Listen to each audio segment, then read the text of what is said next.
Subscribe now and I'll love you forever. Hey, nerdy bald guy here. So, everybody's been making a 3 months with the new M1 iPad Pro, and so I figured today I will do the same thing, because why not? You can't stop me. So, I have had the M1 iPad Pro 12.9 inch, 256 gig, Wi-Fi only, since maybe a week or two after the initial launch. I couldn't pre-order it, and so I ended up buying it a few weeks later, and they didn't have the 128 gig one like I wanted.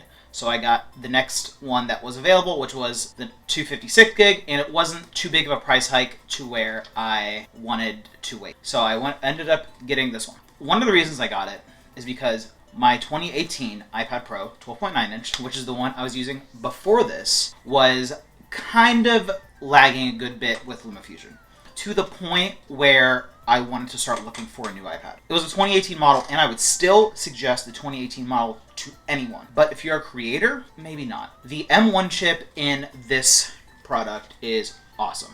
I freaking love it. I think it's future-proofed me for a good bit. If LumaFusion tomorrow decides to add, Iron Man doing backflips or something, I don't know. Something that other processors might struggle with, but M1 could handle. 1, I'm ready. My iPad is ready. 2, the lag with LumaFusion, it wasn't a deal breaker, but it did cost me some time, and it just got really annoying. So, having this, it's all gone away. It's disappeared. It's wonderful, and I love it. I also doubled my RAM from 4 gigs of RAM on my 2018 to now, base model is 8 gigs of RAM.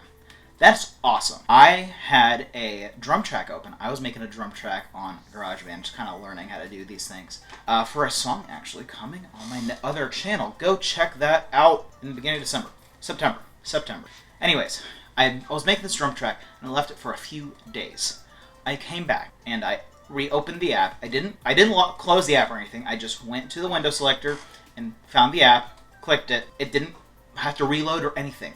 Like 3 or 4 days later, after using my iPad for so many other things, including video editing, I came back, the GarageBand app was still open with my drum track exactly the way it was, hadn't saved or anything, and I could just click play and it would play it. How cool is that? 8 gigs of RAM is killing it. With LumaFusion back on the 4 gig model, with my 2018 model, it really sucked. I had to reopen LumaFusion so many times, especially if I would go into Safari to find an image or go to Photos app to look for something, then back to LumaFusion. LumaFusion would reload and it would just add an extra few seconds, and then I would have to go back to where I was, and it's just really irritating. Again, not a deal breaker, but when it comes to people with creative workflows, I think this M1 iPad is awesome. Okay? On the list of awesome things, I really like that it has a Thunderbolt. So I don't use Thunderbolt too often, and I don't really care if Apple puts USB-C on the iPhone or not. Yeah, it'd be nice. The iPad charges with USB-C. My Nintendo Switch has USB-C. My Sony XM3s have USB-C. And so all these products have USB-C. So maybe it'd be cool. I don't really give a crap. I love MagSafe. But on here, it doesn't just have USB-C. It has Thunderbolt. And with Thunderbolt, what that does, essentially, just to dumb it down, it speeds things up. So when I put my SSD in there, I think it's 1 terabyte. I put my SSD on, I plug it into the Thunderbolt drive, and it really pushes it faster. It gets going a lot faster. And whenever I move and get an actual office, and I can actually plug my iPad via Thunderbolt into an external monitor that has Thunderbolt. And that'll be one of the things I'm looking for. And I'm really excited for that. The fact that it's also Thunderbolt 4 is also a big deal, just because that just means it's the newest model. It's the newest version of Thunderbolt. It's great.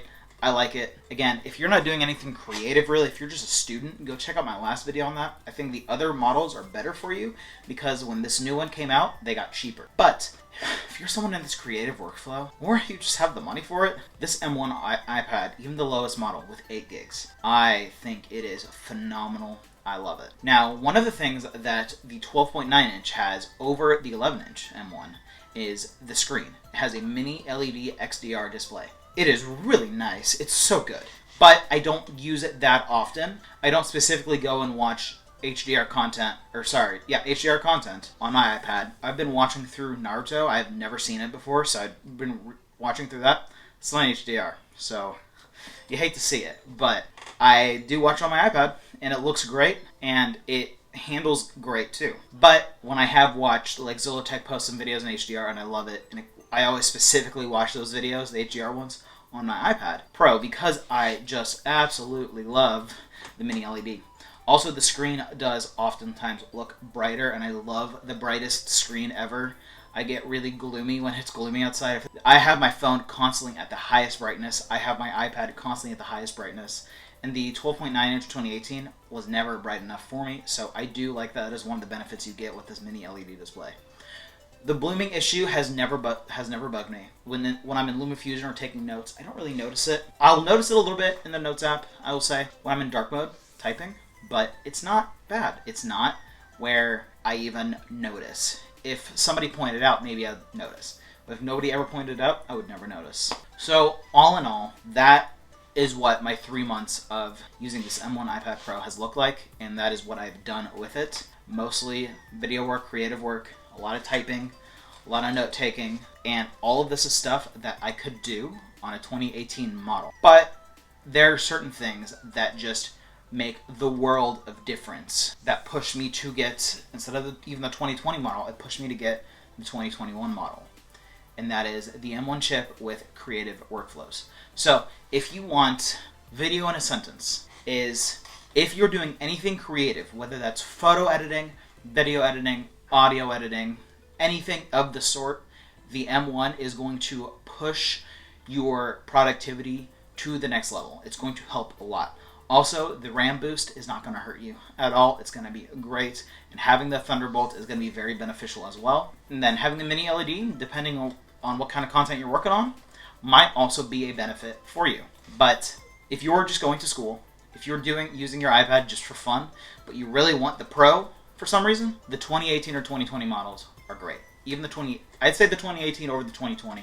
And they just went cheaper on Apple Certified Refurbished. Again, another video on that came out a couple days ago, so make sure you go check that out. That'll be linked down below. Anywho, thank you so much for watching. Hope you enjoyed the video. Check out my other two channels linked below, guitar lessons and a guitar cover channel. Until my next video, I'm Jake. This is Shot on my phone.